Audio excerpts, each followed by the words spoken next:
সাদা পোশাক, বিশাল দায়িত্ব ও ১৪০ কোটি ক্যাথলিক অনুসারীর নেতা। বলছি সদ্য প্রয়াত রোমান ক্যাথলিকদের প্রধান ধর্মীয় নেতা পোপ ফ্রান্সিসের কথা। প্রেমে ব্যর্থ হয়ে যিনি নিজেকে পরিণত করেছিলেন একজন ধর্মগুরুতে। এছাড়া ছাত্র জীবনে আর্জেন্টিনার রাজধানী বুয়েন্স এইরেসের একটি বারে বাউন্সার হিসেবে কাজ করার পাশাপাশি কিছু সময়ের জন্য ঝাড়ুদারের কাজও করেছেন পোপ ফ্রান্সিস। কে জানতো ব্যর্থ সেই প্রেমিক কিংবা নাইট ক্লাবের সেই গার্ড একদিন হবেন ক্যাথলিকদের প্রধান ধর্মীয় গুরু। ফ্যাসিবাদের নিপীড়ন থেকে বাঁচতে ইউরোপের দেশ ইতালি থেকে আর্জেন্টিনায় পালিয়ে আসেন তার বাবা মা। পরে সেখানেই জন্ম হয় জর্জ মারিও বেরগোগ্লিওর। ছিলেন ৫ ভাই বোনের মধ্যে সবার বড়। বুয়েন্স এইরেসের একটি ছোট্ট পাড়ায় বড় হওয়া সেই মারিও মাত্র ১২ বছর বয়সেই প্রথম প্রেমে পড়েন। বলা হয়ে থাকে প্রেমই এতটা মহান বানিয়েছে প্রয়াত পোপ ফ্রান্সিসকে। সেদিন প্রেমিকাকে বলেছিলেন, আমাকে যদি বিয়ে না করো তাহলে এ জীবন ঈশ্বরের সাধনায় উৎসর্গ করে দিব।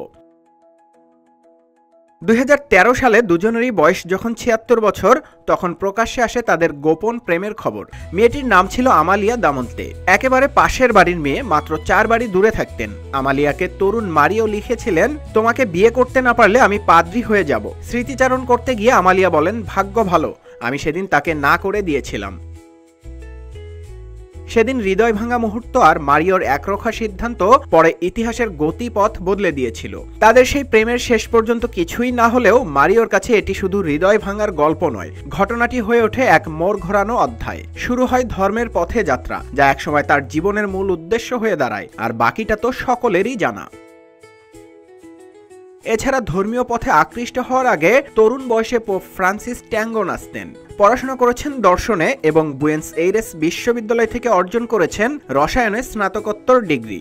দারুণ ফুটবল প্রেমী পোপ ফ্রান্সিস ২৬৬তম পোপ এবং তিনিই প্রথম পোপ হিসেবে ফ্রান্সিস নামটি ব্যবহার করেছেন। নামটি বেছে নিয়েছিলেন সেন্ট ফ্রান্সিস অব অ্যাসিসির সম্মানে, যিনি দরিদ্রদের বন্ধু হিসেবে পরিচিত। নিউজ ডেস্ক, রূপালী বাংলাদেশ।